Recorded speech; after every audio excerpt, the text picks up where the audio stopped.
നമസ്കാരം.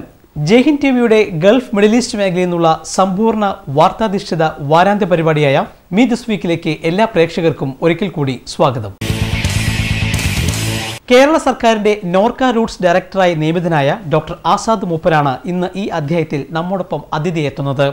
ദുബായിലെ ആരോഗ്യ മേഖലയിൽ നിന്ന് ഇത് ആദ്യമായാണ് ഒരു മലയാളി നോർക്ക റൂട്ട്സിലേക്ക് ഡയറക്ടർ ബോർഡ് അംഗമായി തെരഞ്ഞെടുക്കപ്പെടുന്നത്. ഇത് സംബന്ധിച്ച വാർത്തയുമായി ഗസ്റ്റിംഗ് ഗൾഫ്.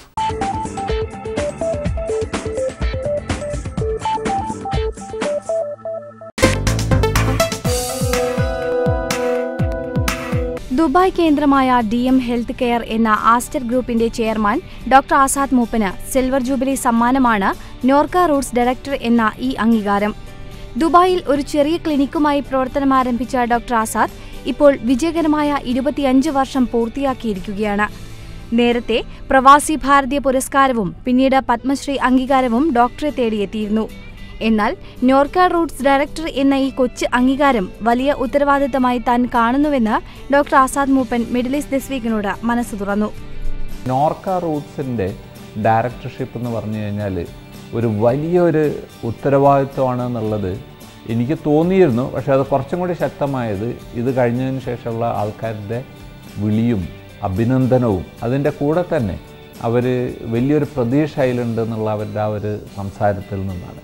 പലരും പല കാര്യങ്ങളും ഇപ്പോൾ തന്നെ ഗവൺമെൻറ്റിനൊക്കെ അറിയിക്കേണ്ട കാര്യങ്ങൾ അല്ലെങ്കിൽ ഗവൺമെൻറ്റിൽ നിന്ന് നേടിയെടുക്കേണ്ട കാര്യങ്ങൾ അതിനെക്കുറിച്ചൊക്കെ നമ്മളോട് വളരെ കാര്യമായിട്ട് പല പ്രശ്നങ്ങളും അവതരിപ്പിച്ചിട്ടുണ്ട്. അപ്പോൾ ഇത് സാധാരണ ഇതുവരെ വന്നതിൽ നിന്നും വലിയൊരു ഉത്തരവാദിത്തമാണ്. പ്രവാസി വിഷയത്തിൽ കേരള സർക്കാരിന് മുന്നിൽ നിരവധി നിർദ്ദേശങ്ങൾ നൽകാനുണ്ടെന്നും പ്രവാസി കൂടിയായ ഡോക്ടർ മൂപ്പൻ കൂട്ടിച്ചേർത്തു. അപ്പോൾ ഇൻഷുറൻസ് സാർവത്രികമാകുക എന്നുള്ളതാണ് ഇതിനുള്ള ഒരു ഓൺലി സൊല്യൂഷൻ ഫോർ ദാറ്റ്.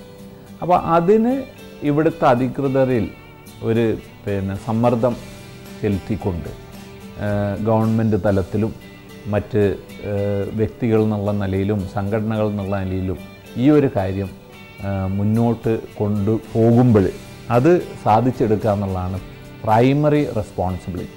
പ്രായമായവർ ഉൾപ്പെടെയുള്ള പ്രവാസി കുടുംബങ്ങളുടെ ഇൻഷുറൻസ് കവറേജ് സംബന്ധിച്ച് സമഗ്രമായ പദ്ധതി നടപ്പാക്കണം. ഇതിനായി സംസ്ഥാന സർക്കാരിന് മുന്നിൽ നിർദ്ദേശം വയ്ക്കുമെന്നും അദ്ദേഹം പറഞ്ഞു. തിരിച്ചു പോകുന്ന പ്രവാസികൾ പലരും ഒരു 55-60 വയസ്സാകുമ്പോൾ തിരിച്ചു പോയി കഴിഞ്ഞാൽ അവരുടെ പ്രധാനമായിട്ടുള്ള പ്രശ്നം ആരോഗ്യ പ്രശ്നങ്ങളാണ്. അവരുടെ ആ ഒരു സിറ്റുവേഷൻ നേരിട്ട് കണ്ടിട്ടുള്ള ആളാണ് ഞാൻ എത്രയോ തവണ. അപ്പോൾ നാട്ടിലെ ഹോസ്പിറ്റൽസൊക്കെ ഉണ്ട്. അവിടെയൊക്കെ അവർക്ക് ഇപ്പോൾ ഒരു കാർഡിയാക് പ്രോബ്ലം വന്നു. 55-60 വയസ്സ് കഴിഞ്ഞ് നാട്ടിൽ തിരിച്ചെത്തുമ്പോഴാണ് ഈ പ്രശ്നം വരിക. ആ സമയത്ത് അല്ലെങ്കിൽ ഒരു ക്യാൻസർ, ഇതൊക്കെ തന്നെ ഒരു 60 ഇയേഴ്സൊക്കെ കഴിഞ്ഞാലാണ് വരുന്നത്. അപ്പോൾ ഇവർക്ക് പകച്ചു നിൽക്കുക എന്നല്ലാതെ ഒന്നും ചെയ്യാൻ പറ്റാത്തൊരു സാഹചര്യമാണ്. പലർക്കും ഒരു നീക്കിയിരിപ്പും ഉണ്ടാവില്ല. അപ്പോൾ ആ ഒരൊറ്റ ഇൽനെസ്സിൽ തന്നെ അവരെന്തെങ്കിലും സമ്പാദിച്ചിട്ടുണ്ടെങ്കിൽ ജീവിതത്തിൽ മുഴുവനുള്ള അതിൽ തീർന്നു പോകുക എന്നുള്ളതാണ്. അങ്ങനത്തെ ആൾക്കാർക്കുള്ള ഒരു ഇൻഷുറൻസ് സ്കീമും ഗവൺമെൻറ് കൊണ്ടുണ്ടാകുന്നുണ്ട്. കേരളത്തിന്റെ നിക്ഷേപ രംഗത്ത് വലിയ രീതിയിലുള്ള വളർച്ചയാണ് ഇപ്പോൾ കൈവന്നിരിക്കുന്നത്.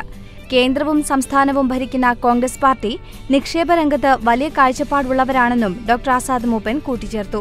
കേരളത്തിൽ ഇപ്പോൾ കഴിഞ്ഞൊരു 10-15 വർഷം നോക്കിക്കഴിഞ്ഞാൽ ഈ ഒരു 15 വർഷം കൊണ്ട് ഒരു നല്ലൊരു വ്യത്യാസം വന്നിട്ടുണ്ട്. ഒരു ഇൻവെസ്റ്റ്മെൻറ്റ് ക്ലൈമറ്റ് അതിലേറ്റവും കൂടുതൽ വ്യത്യാസം വന്നിട്ടുള്ളത് ഈ കഴിഞ്ഞ ഒരു 3-4 വർഷം കൊണ്ടായിരിക്കും. There has been A positive change. ഇപ്പോൾ ഒരു ഗവൺമെൻറ്റിൻ്റെ ഭാഗത്തു നിന്നൊക്കെ ഗവൺമെൻറ്റിൻ്റെ മനസ്സിൽ ആ ഒരു ആഗ്രഹം ഇത് മുന്നോട്ട് കൊണ്ടുപോകണം, ഇൻവെസ്റ്റ്മെൻറ്റ്സൊക്കെ കൂടുതൽ വരണം എന്നുള്ളത് വന്നിട്ടുണ്ട്.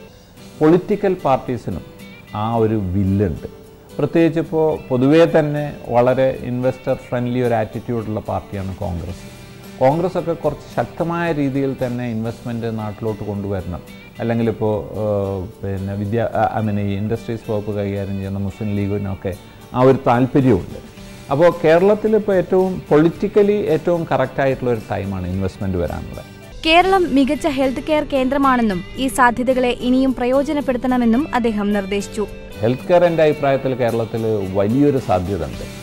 നോട്ട് ഓൺലി കേരളത്തിൻ്റെ സ്വന്തം ആവശ്യത്തിനല്ല, പുറത്തുനിന്ന് രോഗികൾ വന്നുകൊണ്ട് കേരളത്തിൽ ചികിത്സിക്കാൻ ഉള്ളൊരു സാധ്യത വളരെ വിപുലമായിട്ടുണ്ട്. കേരളം ഉൾപ്പെടെയുള്ള ഇന്ത്യൻ സംസ്ഥാനങ്ങളിലും ഗൾഫ് രാജ്യങ്ങളിലും വലിയ രീതിയിലുള്ള വികസനമാണ് ഗ്രൂപ്പ് ലക്ഷ്യമിടുന്നതെന്നും 25 വർഷത്തിന്റെ നിറവിൽ പത്മശ്രീ ഡോക്ടർ ആസാദ് മൂപ്പൻ പറഞ്ഞു. പ്രത്യേകിച്ച് കേരളത്തിൽ വലിയൊരു ഇൻവെസ്റ്റ്മെൻറ്റും അതിനോട് ബന്ധപ്പെട്ടുകൊണ്ട് തൊഴിൽ സാധ്യതകളും ഒക്കെ ഉണ്ടാക്കിക്കൊണ്ടിരിക്കുകയാണ്. ഇപ്പോൾ ഏകദേശം നമ്മളുടെ കൂടെ ഒരു 7000 പേരോളം വിവിധ സ്ഥലങ്ങളിലായിട്ട് ജോലി ചെയ്യുന്നുണ്ട്. അതിൽ വലിയൊരു നമ്പർ ഡോക്ടേഴ്സാണ്. അപ്പോൾ വലിയൊരു ഭാഗം ഏകദേശം ഇതിലൊരു 75-80% കേരളീയരായി. നോർക്ക റൂട്ട്സ് ഡയറക്ടറായി നിയമിതനായ ഡോക്ടർ ആസാദ് മൂപ്പന്റെ എല്ലാ സ്വപ്നങ്ങളും യാഥാർത്ഥ്യമാകട്ടെ എന്ന് ഞങ്ങൾ ആശംസിക്കുന്നു. ഒപ്പം നോർക്കയ്ക്ക് പുതിയ മുഖം നൽകാൻ ഈ സാന്നിധ്യം സഹായകമാകുമെന്ന് പ്രതീക്ഷിക്കാം.